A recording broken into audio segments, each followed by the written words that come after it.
اگر تمہیں میں سمجھتا ہوں جیل کاٹنا بڑا آسان کام ہے. پاکستان میں مجھ سے زیادہ جیل کسی نے نہیں کاٹی. میری 15ویں وزارت ہے اللہ نبی کے صدقے میں, میرے سے زیادہ جیل کسی نے نہیں کاٹی. اب جیل میں اے سی لگے ہوئے ہیں, جیل میں موبائل فون ہے, جیل میں اٹینڈنٹ ملتا ہے. وہ جیلیں ختم ہو گئی جو بہاولپور میں ہم نے کاٹی, جہاں پنکھے بھی نہیں چلتے تھے, جہاں 8-10 گھنٹے بجلی کی انلوڈنگ ہوتی تھی. آج میرے بھائیوں, ہم کیوں کھڑے ہیں عمران خان کے ساتھ؟ ہم عمران خان کے ساتھ اس لیے کھڑے ہیں, اگر آپ کو میری بات پہ یقین ہے, اقتدار کی بھوک میں نہیں کھڑے ہوئے. ہماری یہ سوچ اور ایمان ہے, لوگ ہم سے گلے کرتے ہیں. وہ اس ملک کی حالت بدلنا چاہتا ہے, وہ چاہتا ہے کہ بہتری ہو.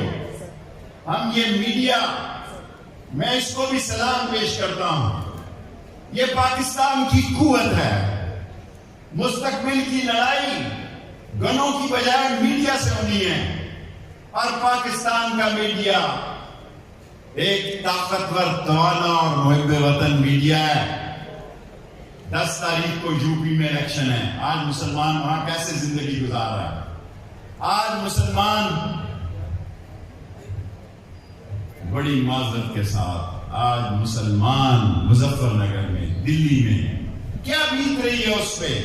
جس کا مسلمان پتہ لگتا ہے اس کو مارا جاتا ہے, اس کو قتل کیا جاتا ہے. ساری بی جے پی نے کسی ایک مسلمان کو ٹکٹ نہیں دیا, اور آج مسلمان پاکستان کی طرف دیکھ رہا ہے.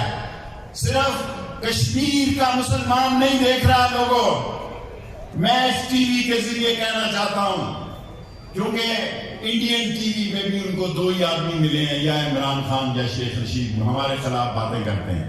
ہاں, میں پاکستان کا سپاہی ہوں, دل سے سپاہی ہوں, اور میری خدا سے دعا ہے کہ اللہ تعالیٰ مجھے پاکستان کا دفاع کرتا